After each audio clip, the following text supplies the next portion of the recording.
Apa kabar Pak Doni? Baik. Sehat? Alhamdulillah. Bung sehat, Bung? Siap, selalu sehat Pak. Alhamdulillah. Meskipun dalam kondisi sedang melaksanakan ibadah kan? Kita lagi puasa nih ya, puasa sunnah. Nggak puasa sih Pak, cuma nahan lapar aja. Tapi minum dong lagi. Bisa jadi.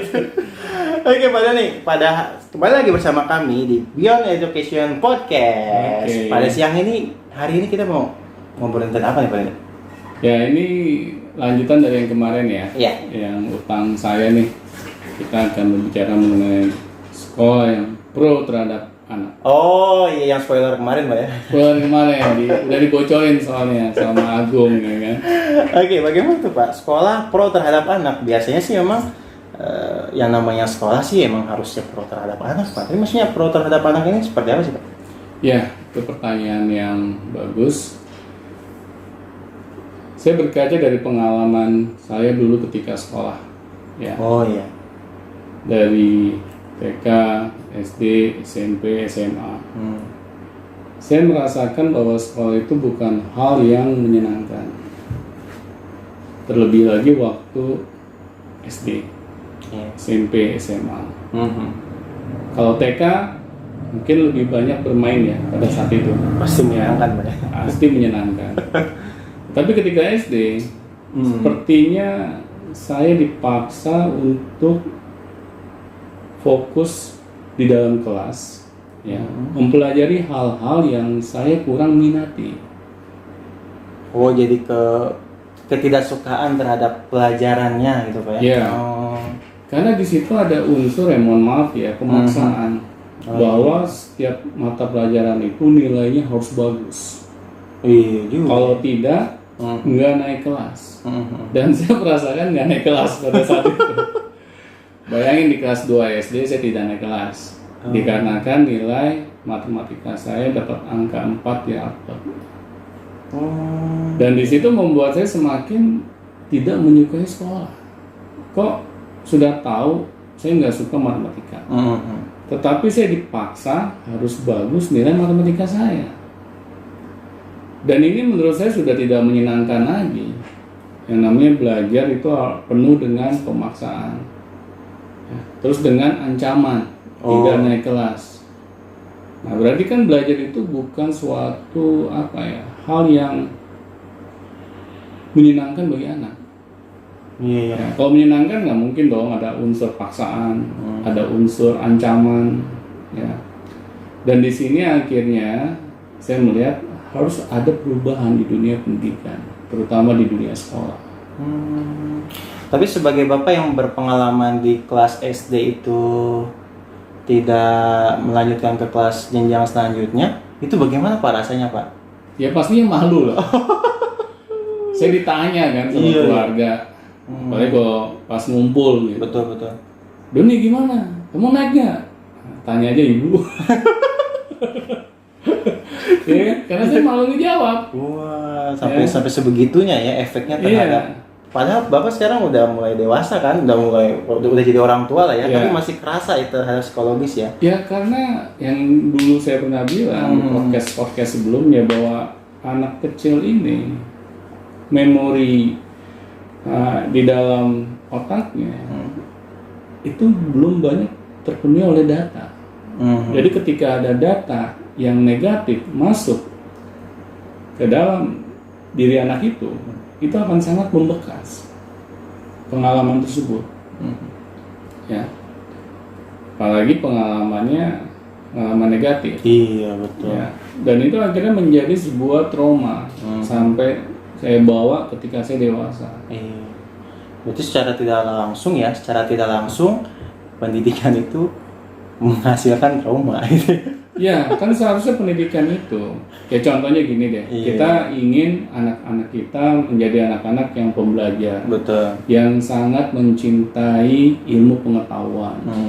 Tapi caranya, kalau kita hanya memaksa dan mengancam, apakah hal tersebut, keinginan positif itu dapat tercapai?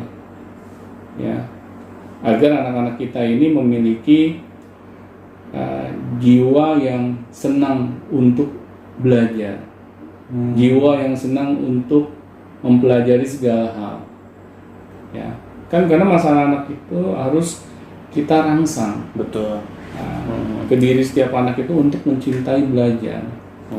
Ya, karena belajar itu kan bisa dibilang suatu hal yang akan menjadi masa depan bagi anak tersebut. Ya. Iya, betul.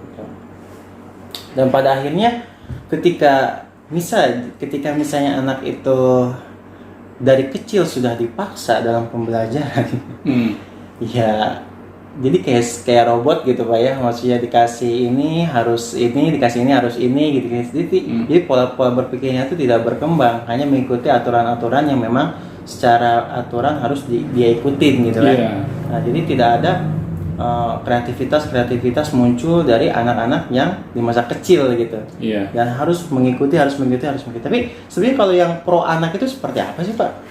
Kalau sekolah yang pro terhadap anak, jadi ketika saya membangun sekolah Vicar School ini, itu kan akibat pengalaman saya di masa lalu, bahwa saya tidak puas dengan pendidikan ketika dulu di zaman saya sekolah. Nah, pada saat itu saya ingin berbuat sesuatu untuk dunia pendidikan. Karena secara kebetulan ketika saya memutuskan untuk berhenti dari pekerjaan saya dulu, dan saya ingin bergerak di bidang lain, cara nggak sengaja saya mendengarkan seorang pakar parenting di radio, dan dia berbicara mengenai bahwa setiap anak itu cerdas, tidak ada anak yang bodoh. Ya. Asal kita sebagai orang-orang dewasa di sekitarnya mau membantu anak-anak agar kecerdasan yang mereka miliki itu dapat muncul ke permukaan. Seperti itu. Oh, jadi semenjak itu Pak memutuskan untuk membuat sekolah pro anak. Saya memutuskan bahwa tidak ada anak yang bodoh. Setiap anak itu cerdas. Tapi bagaimana untuk memunculkan kecerdasan anak tersebut? Kalau saya melihat kondisi pendidikan di dunia sekolah saat ini, itu akan sulit gitu untuk membangkitkan kecerdasan setiap anak yang berbeda-beda itu.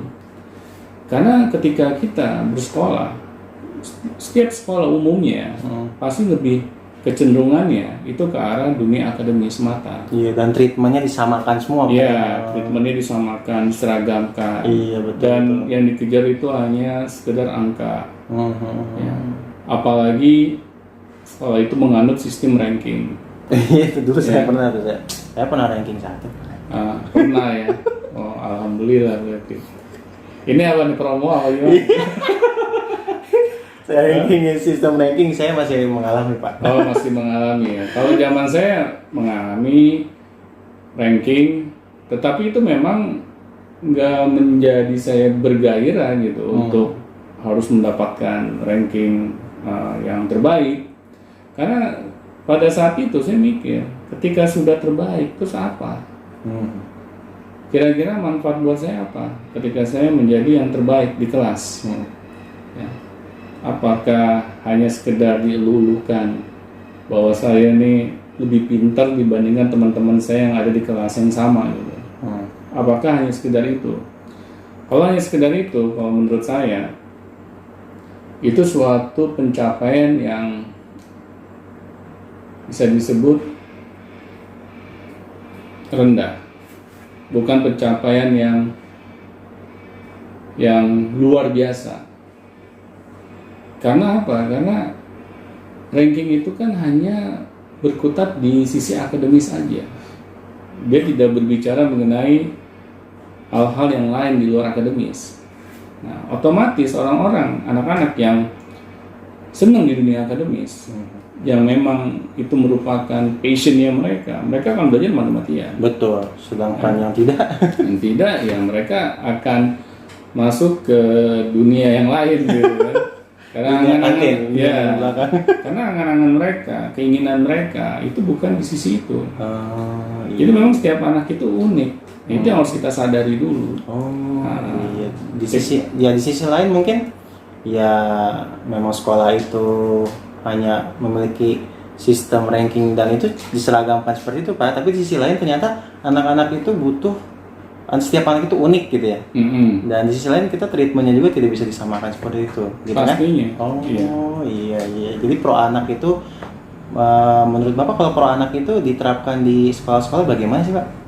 Kalau menurut saya, kalau kita ingin menerapkan sekolah yang pro terhadap anak, pertama kita harus melakukan perubahan yang drastis. Ya, bahwa ya contohnya gini, Vicar School bukan di ranah dunia sekolah formal. Oh iya betul. Ya, tapi di ranah sekolah non formal. Kenapa? Ketika saya masuk ke ranah sekolah formal, pasti saya harus mengikuti peraturan-peraturan yang sudah ditetapkan oleh pemerintah. Yang ujung-ujungnya ya pendidikan akademis yang lebih diutamakan. Oleh karena itu saya tidak masuk ke ranah formal, saya masuk ke ranah non formal. Agar kenapa? Agar saya memiliki kreativitas dalam membuat program-program di sekolah. Ya. Setelah itu kita harus memilih para pendidiknya yang juga pro terhadap anak, yang memiliki passion di dunia pendidikan dan anak. Ketika pendidiknya yang ada di sekolah tersebut tidak memiliki passion terhadap dunia pendidikan maupun dunia anak, akan sangat sulit gitu. Para pendidik ini bisa align dengan program-program sekolah. Karena pentingnya antara program dengan para pendidik yang ada di sekolah tersebut. Ketika pendidik tidak memiliki passion di dunia pendidikan maupun dunia anak, pasti dia tidak akan mengerahkan seluruh kemampuannya dia untuk memberikan yang terbaik untuk para anak-anak didiknya. Ya. Karena sekarang sudah tidak aneh lagi ya, banyak orang-orang yang bekerja di dunia pendidikan itu hanya sebagai bisa dibilang second option, third option, bukan pilihan utama bagi dirinya. Ketika dia sudah mencoba melamar di perusahaan-perusahaan lain dan tidak diterima misalnya, dia akhirnya memutuskan untuk masuk ke dunia pendidikan, yaitu sekolah. Dan bisa kita bayangkan bagaimana kita ketemu dengan pendidik yang modelnya seperti itu. Ya, dia tidak memiliki passion di dunia pendidikan maupun dunia anak. Karena dia tidak diterima di tempat lain, dia akhirnya memutuskan masuk ke dunia pendidikan, di dunia sekolah. Ya, karena akibat pekerjaan Pak ya. Akibat pekerjaan, bukan akibat ini loh dunia saya. Ya. Dan inilah yang akan menjadi bumerang nantinya bagi dunia pendidikan. Kita akan sulit ketemu para pendidik yang memang mau mendidik anak-anak didik itu dengan ikhlas, dengan kasih sayang, senang ketika melihat anak-anak didiknya itu berhasil. Bukan berhasil di sekolah aja ya, tapi berhasil ketika terjun di masyarakat. Ya. Dan ini juga yang terjadi terhadap diri saya. Saya bilang ke anak-anak, ketika kamu sekolah di Vicar School, ya, kamu jangan sampai melupakan potensi kamu di luar akademis yang lain. Ya. Karena ketika kamu memutuskan sekolah di Vicar School, ini akan diingatkan terus bahwa kamu ini memiliki potensi yang harus diasah. Nah, karena sekolah di Vicar School ini waktunya fleksibel, otomatis kamu lebih memiliki banyak waktu di luar, ya, untuk dapat mengasah potensi kamu. Ya. Karena kalau potensi kamu nggak diasah, kamu setelah menyia-nyiakan potensi yang telah diberikan oleh Tuhan kepada kamu. Ya, seperti itu. Oh, jadi ternyata yang pro anak itu bukan hanya sekolahnya saja, tapi guru-gurunya juga termasuk pro anak, lingkungannya juga harus pro anak. Juga. Oh, seperti dari kepala sekolah sampai mohon maaf ya, tukang sapunya. Oh, begitu. Jadi tidak sembarangan, Pak ya? Tidak sembarangan. Oke. Karena dunia pendidikan ini, bayangkan ya, coba kita melihat dunia perbengkelan, misalnya bengkel mobil. Mereka kan yang dikerjakan berurusan hanya dengan benda mati. Ya, mobil kan benda mati misalnya, motor benda mati. Tapi di dunia sekolah kita berhubungan dengan manusia. Iya. Dan manusia ini masih berusia anak-anak dan remaja. Ya. Kalau kita asal-asalan dalam mendidik mereka, dalam mentreatment mereka, coba bayangkan bagaimana nanti masa depan mereka. Apakah kita siap gitu bertaruh masa depan anak kita, ya, dengan cara kita memasukkan mereka ke sekolah yang para pendidiknya tidak memiliki passion terhadap anak-anak kita. Dan oleh karena itu ternyata setelah saya dengar tadi penjelasan dari Pak Doni bahwa lingkungan juga mempengaruhi, guru juga sangat harus mempengaruhi. Tapi orang tua gimana, Pak? Nah, orang tua kalau orang tua yang pro anak itu yang seperti apa sih, Pak? Ya, tadi kita ngomong sekolah yang pro terhadap anak. Iya. Nah, kita sekarang akan berbicara mengenai orang tua. Orang tua di dalam sekolah yang pro terhadap anak, betul, ini harus menjadi partner. Oh, jadi bukan lagi tukang nyuruh-nyuruh. Iya, nggak bisa orang tua itu hanya sekedar menitipkan anaknya ke sekolah, terus saya sudah melakukan kewajiban saya, membayar administrasi sekolah, terus jadikan anak saya superman. Ya. Di sekolah kayak ini ya, kayak bengkel yang merubah anak gitu. Nah itu akan sangat sulit. Sekolah yang pro terhadap anak tidak mendapatkan partner yang tepat. Karena orang tua juga akan diajak untuk kita proaktif terhadap anak-anak kita. Ya, bukan berarti ikut campur dalam segala hal ya, para orang tua ini ya.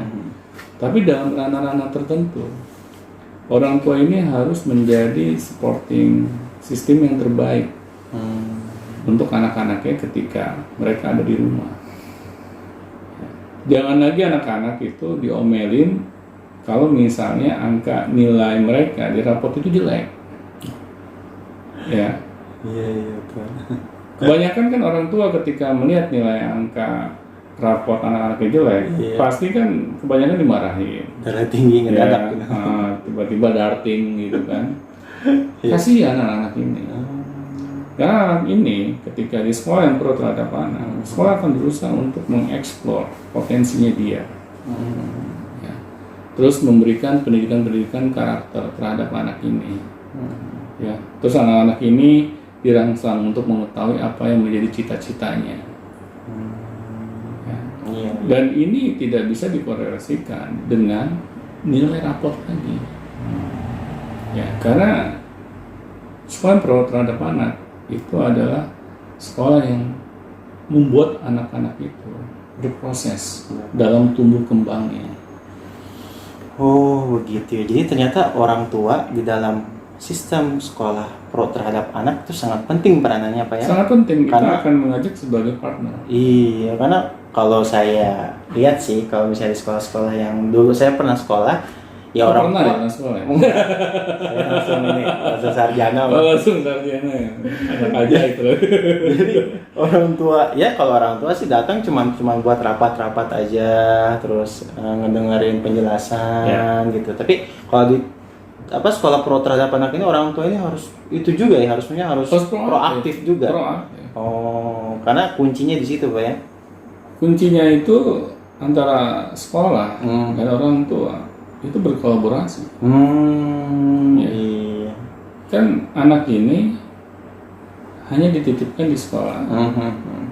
Ya, sekolah ini berusaha untuk mengeksplor anak ini. Tetapi ketika anak kembali ke rumah, seharusnya apa yang sekolah lakukan itu diteruskan oleh orang tuanya untuk membantu mengeksplor anak-anaknya. Ya, jadi kita akan saling berkomunikasi satu dengan yang lain. Iya, mau tidak mau Pak ya. Ya, tidak bisa ketika di sekolah anak-anak ini Di treatment. di treatment, di-explore dengan baik, potensinya apa, dan itu sudah jelas akhirnya. Tetapi ketika dia kembali ke rumah itu dihancurkan. Ya. Kembali lagi orang tua mindsetnya nilai raport kamu kok jelek. Saya selalu bilang ke murid-murid saya, ketika kamu sekolah di Vicar School, ya, kamu harus fokus di nilai pendidikan akademis yang akan membawa kamu itu ke cita-cita kamu. Ya, contohnya gini, misalnya dia memiliki cita-cita menjadi seorang dokter. Kira-kira menurut Agung, pelajaran akademis di dunia sekolah yang cocok nantinya untuk dunia kedokteran itu pelajaran akademis apa aja? Pelajaran olahraga. Kesehatan. Nah, biologi itu, apa lagi? Biologi. Terus ditambah lagi sama fisika juga. Fisika. Terus apa lagi? Yang sains dan lain-lain. Ya, oke, sains ya. Nah, itu harus yang terbaik. Saya selalu ingatkan ke anak-anak. Nilai-nilai yang tadi Agung sebutkan itu harus menjadi yang terbaik. Karena cita-cita kamu menjadi seorang dokter. Oh, jadi ada ini ya, ada korelasinya itu. Ada korelasinya. Nah, tapi mata pelajaran yang lain yang tidak ada hubungannya sama cita-cita kamu. Yang penting nilai jangan malu-maluin banget lah. Ya.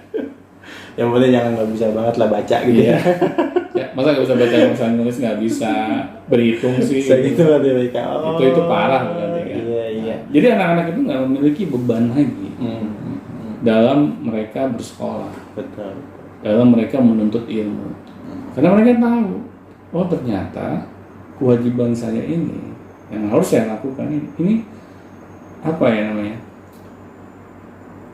Karena saya ingin meraih masa depan saya loh. Iya, atas dasar kesadaran dia sendiri. Kesadaran sendiri gitu ya itu. Tetapi kalau itu tidak diingatkan kepada anak kita, pasti anak kita ini akan merasa sekolah ini hanya beban. Jadi peran orang tua sangat penting Pak ya dalam proses tersebut. Makanya di Vicar School sendiri, ketika orang tua memutuskan memasukkan anaknya ke kita, itu ada interview dulu. Iya. Ya, mereka harus mengisi kuesioner malah untuk memastikan bahwa kita ini satu frekuensi. Iya. Nah, mungkin ada beberapa audiens Beyond Education juga nih yang bertanya mungkin ya sekemungkinan Agung saja. Oke. Bagaimana ketika orang tua itu sibuk Pak? Nah kan saya misalnya harus kerja nih, ya mau nggak mau lah, misalnya saya hanya menitipkan kepada sekolah saja, dan di rumah saya kan pulangnya malam dan tidak bisa sempat menanya-nanya kepada anak ya. Jadi saya memang benar-benar berharap pada sekolah. Bagaimana seperti itu Pak? Kalau kondisinya seperti itu. Ibu dan bapak dua-duanya sibuk? Sibuk dua-duanya ceritanya. Iya. Oke. Terus ngapain punya anak? Karena lagi nggak sengaja Pak. Oh nggak sengaja gitu ya. Nah, luar biasa ya punya anak sengaja gitu. Ya di sini mau nggak mau, ketika kita memutuskan menjadi orang tua, apalagi sudah memiliki anak, pasti ada tanggung jawabnya. Mungkin nggak Tuhan menitipkan anak ke orang tua, ya. Terus ketika dititipkan sama orang tua ini, itu dianggurin.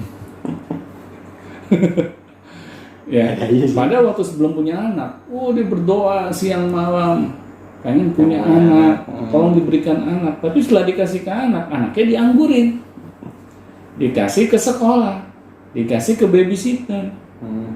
Ya, waduh, nasib anak-anak kita nelongso banget ya. Kasihan kan anak-anak ini, mereka butuh kasih sayang orang tuanya. Kalau alasan kita selalu masalah finansial, ya, mau seberapa banyak sih uang yang harus kita hasilkan? Ya. Kenapa antara bapak dan ibu tidak bisa berbagi tugas? Oh, jadi salah satunya Caranya adalah berbagi tugas gitu. Harus dong. Hmm.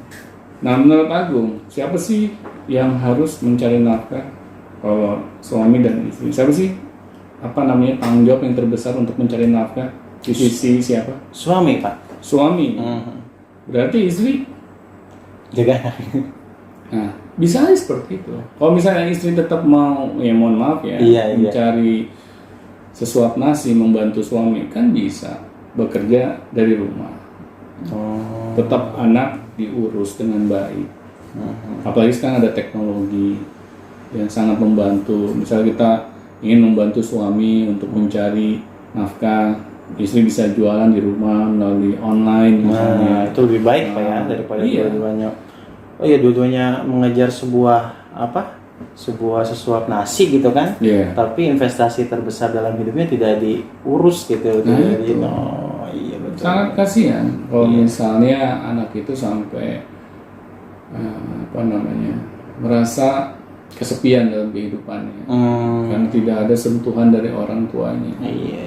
Saya meyakini anak-anak yang kesepian seperti itu akan memiliki mental yang lemah nanti di masa depan mereka. Betul.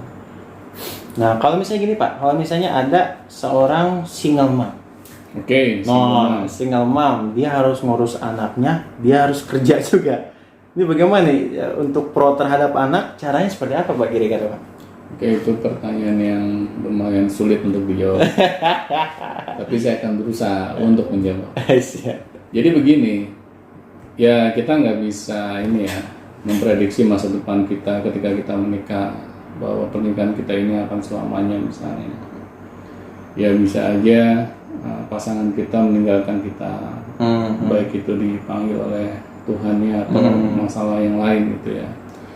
Tetapi ketika itu terjadi, ya kita tahu bahwa beban itu ada di diri kita, dan kita harus bertanggung jawab.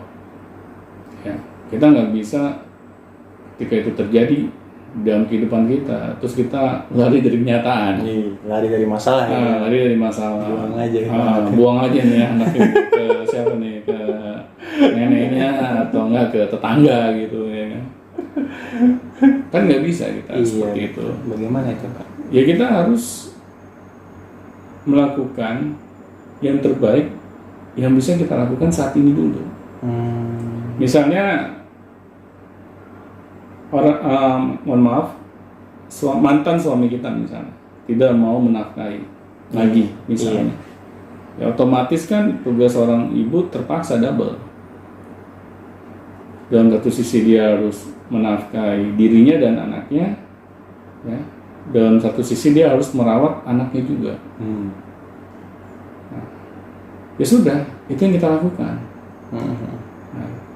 Tadi kan saya sudah memberikan sedikit bocoran ya, bahwa seorang ibu juga bisa bekerja dari rumah, misalnya seperti itu. Tetapi kalau tidak bisa juga, dan suami nggak bisa kooperatif, mantan suami nggak bisa kooperatif ya, dalam mengurus anak-anak kita ini, ya dia harus mau meminta bantuan kepada orang terdekatnya, minimal keluarga terdekatnya. Ya, apakah anaknya itu dititipkan pada orang-orang terdekatnya ketika dia bekerja di luar, ya. Tapi tetap malam-malamnya ketika selesai bekerja kita harus carilah pekerjaan yang tidak terlalu menyita waktu. Yang misal harus lembur kayak gitu, ya kan. Nggak part-time juga nggak masalah, tapi jangan sampai menyita waktu yang luar biasa dan akhirnya tidak memiliki kesempatan waktu untuk bertemu dengan anaknya. Jadi selalu bertemu dengan anaknya di alam delta terus gitu. Berarti kalau untuk single mom seperti itu mungkin bisa memaksimalkan di hari Sabtu minggunya gitu ya, atau di setiap istirahatnya gitu Pak ya? Ya, itu bisa. Meskipun ini ya itu waktu yang sangat minimal, tapi yang penting itu harus dimanfaatkan juga. Bukan yang terbaik lah intinya ya Pak. Bukan yang terbaik, tapi kan mau gimana lagi? Ya, itu sudah terjadi gitu. Tapi yang penting kita berikhtiar, karena anak akan melihat ikhtiar kita kok. Dia sangat perasa. Dia melihat ibunya ini sudah berusaha sekuat tenaga untuk membahagiakan dia. Dan jangan salah, anak itu akan memiliki kesadaran gitu untuk membantu ibunya malah. Iya. Ya. Ini ada suatu cerita nih. Ada seorang bintang NBA bola basket ya, namanya Shaquille O'Neal. O'Neal. Iya, O'Neal. Di zaman saya dulu dia seorang pebasket yang luar biasa ininya, agresifnya. Ya, dan dia sudah memenangkan kejuaraan NBA berapa kali. Dan dia seorang pebasket yang hebat kalau menurut saya. Dan saya baru tahu sejarahnya dia ternyata dibesarkan oleh seorang single mom. Oh. Ya, karena ayahnya ketika Shaquille O'Neal kecil tiba-tiba hilang entah kemana. Jadi tidak bertanggung jawab terhadap keluarga. Dan ibunya itu berusaha bersusah payah untuk membesarkan Shaquille O'Neal seorang diri. Ya. Dan ketika Shaquille O'Neal tumbuh besar dan dia berhasil meraih cita-citanya menjadi seorang pemain basket yang luar biasa, yang terkenal di seluruh dunia, otomatis kan yang namanya kesejahteraan juga ikut meningkat. Iya. Secara ini tidak langsung ya. Iya. Secara finansial meningkat. Dan akhirnya dia tidak lupa dengan jasa-jasa ibunya ketika dulu membesarkan dia. Dan Shaquille O'Neal itu sangat ingat untuk berbalas budi, dan dia membelikan ibunya sebuah rumah yang mewah, ya, menunjukkan bahwa Shaquille O'Neal ini sangat respect terhadap ibunya, terhadap jasa-jasa ibunya telah membesarkan dia seorang diri. Ya, anak ternyata tidak melupakan loh jasa orang tuanya, meskipun dia sudah menjadi orang yang terkenal. Dia tidak lupa, seperti apa peribahasa kaca nggak lupa kulit. Ya, seperti itu. Dia masih ingat dengan itunya, dengan bakti-bakti ibunya ya. Iya. Sikap-sikap ibunya. Dan itulah yang harus kita tunjukkan sebagai seorang single mom. Ya, kita terus memberikan yang terbaik untuk anak-anak kita. Betul. Jangan kita udah single mom terus kita ego. Ya, bahwa anak ini akhirnya dia merasa jadi beban. Gue udah misalnya berpisah, terus gue ketimpan anak lagi. Misalnya seperti itu. Ya kan? Jangan sampai pemikiran itu ada di kepala kita. Oke, jadi pro terhadap anak itu ternyata dari sektor orang tua itu sangat banyak ya yang harus kita bahas Pak ya sebenarnya Pak. Iya, benar. Karena orang tua ini akan sangat terlibat di dalam pendidikan anak-anaknya. Yang pro terhadap anak itu. Iya. Sekolah dan orang tua ini akan terus bersama dalam mendidik anak-anaknya. Ya, nggak mungkin tugas salah satu saja. Iya betul. Selanjutnya nih Pak, kalau misalnya kegiatan belajar di sekolah-sekolah biasa kita bisa mengetahui hanya sebatas itu saja Pak ya. Kalau di sekolah yang pro terhadap anak, kegiatan belajarnya harus seperti apa sih Pak? Pertama, khususnya untuk pendidikan akademis ya. Pembelajarannya ya. Pembelajarannya. Itu jangan terlalu banyak. Jangan terlalu banyak ya. Jangan terlalu banyak. Berarti kita selama ini ngapain? Hanya pelajaran-pelajaran yang memang pokok. Yang harus aja anak itu pelajari. Ya contohnya misalnya pelajaran matematika. Itu penting untuk anak pelajari karena akan mengasah logika berpikirnya. Iya. Ya. Terus pelajaran bahasa itu juga penting karena anak-anak ini harus mau nggak mau memiliki kemampuan berbahasa yang baik. Ya, itu juga harus dikuasai. Terus pendidikan agama. Ya, agama ini juga penting. Kalau tidak didapat di sekolah, memang bisa di luar. Ya, tapi ini juga harus anak-anak pelajari di sekolah. paling sebagai bekal mereka nanti. Ya. Hanya pelajaran-pelajaran yang penting-penting saja, yang pokok-pokok aja, yang anak-anak ini harus pelajari. Ketika mereka mempelajari segala hal dan ternyata itu sebagian besar nggak penting, ya, bagaimana anak ini bisa mengasah potensi mereka yang lain? Karena waktu mereka dihabiskan untuk mempelajari hal-hal yang nggak penting ini, gitu. Ya contohnya begini, anak-anak udah dari pagi misalnya sampai sore di sekolah, terus dilanjut lagi dengan belajar di tempat lain dan itu juga masih di ranah akademis lagi. Ya. Kapan anak ini punya waktu untuk dapat mengasah potensi mereka yang lain? Ya, apakah kita tega gitu menyia-nyiakan potensi yang anak ini miliki? Apalagi kalau itu bukan di bidang akademis. Jadi kegiatan pembelajarannya yang perlu dipelajari hanya yang pokok-pokoknya saja, Pak? Ya, hanya yang penting saja. Yang pentingnya saja gitu ya. Terus bagaimana dengan waktunya, Pak? Dan waktunya juga jangan terlalu lama. Misal dari pagi sampai sore ya anak habis lah mainnya. Habis sama makan di kantin ya. Iya, di kantin belum lagi kan di kelas juga lama. Iya lah. Sampai sore lagi ya. Sampai sore lagi dan mereka harus belajar seabrek-abrek mata pelajaran. Mau nggak mau kan mereka juga lelah. Ya namanya juga energi anak-anak kan nggak bisa dibandingkan sama orang dewasa. Ya. Saya pernah waktu itu mendengar dari salah satu calon orang tua murid Vicar School. Waduh nih, ini cucu saya ini masih SD kan.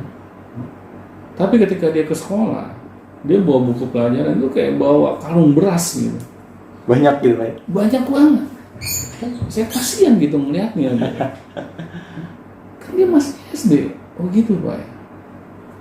Dan akhirnya saya melihat bahwa ini kok seharusnya sekolah itu menyenangkan karena mereka akan menuntut ilmu. Bagaimana sih rasanya kita menuntut ilmu di tempat yang nggak menyenangkan? Ya, pasti kan kita bawaannya juga stres, ya, nungguin kapan jam bel pulang gitu. Ya. Karena mereka sudah nggak nyaman dan dengan situasi kayak gitu, bagaimana anak-anak ini dapat menyerap pelajaran dengan baik? Iya juga ya, betul. Sulit kita dapat belajar dengan baik dalam keadaan kondisi stres. Apalagi stres itu kan bisa ditimbulkan akibat kebosanan yang sangat lama itu. Iya, beban, kebosanan, terus tetap dipaksakan itu kan seperti itu. Iya. Benar. Jadi selain pembelajaran yang menyenangkan tadi, terus ditambah pembelajarannya juga memfokuskan pada pembelajaran yang penting saja yang sesuai dengan minat dan cita-cita kita, Pak ya. Ditambah lagi dengan waktu yang fleksibel. Oh, itu sekolah pro anak. Oke. Ada lagi Pak yang disampaikan, Pak, terkait sekolah pro anak? Ya, jadi sekolah yang pro terhadap anak itu goalnya hanya satu. Apa itu, Pak? Bagaimana kita dapat membahagiakan anak. Agar potensi unggul mereka itu dapat muncul ke permukaan. Dan akhirnya ketika anak nanti sukses di masyarakat, itu hanya soal menunggu waktu saja. Itu bonus, Pak ya? Itu hanya bonus saja. Tapi insya Allah itu akan terjadi. Iya. Karena di Vicar School itu juga pernah terjadi. Ya, ketika anak ini sekolah di Vicar School, emang anak ini kelihatannya kayak biasa-biasa aja. Tapi setelah dia selesai, dia masuk ke dunia perkuliahan. Yang awalnya anak ini benar-benar kayak menjadi beban keluarga gitu kan, kayak anak yang nggak diinginkan gitu. Tapi ketika dia selesai di Vicar School, dia bisa menunjukkan bahwa dia punya komitmen dengan cita-citanya. Dan ketika dia di dunia kampus, bayangkan anak yang tadinya di underestimate-kan oleh orang tuanya, dia bisa menjadi ketua senat di kampus tersebut. Oh, mantap ya. Ya, nah, berarti kan anak ini berhasil di masyarakat. Jadi keberhasilan itu jangan selalu hanya ada di bangku sekolah. Ketika anak ini mendapatkan ranking, ya, itu keberhasilan yang menurut saya, mohon maaf ya, cetek. Ya, karena yang penting ini di masyarakat. Ya, Jangan sampai di masyarakat jadi beban masyarakat gitu. Beban-beban lagi ya. Iya. Itu yang sangat kita tidak inginkan. Oke, baik. Terima kasih Pak Doni. Sepertinya sudah sangat banyak ya aspek dari sekolah pro terhadap anak ini. Mudah-mudahan bisa langsung dipraktekkan nih untuk yang punya sekolah ya. Ya, kita sama-sama harus saling mendukung meskipun kita beda sekolah. Iya, betul. Baik. Terima kasih Pak Doni. Selamat siang dan sampai jumpa. Sampai jumpa.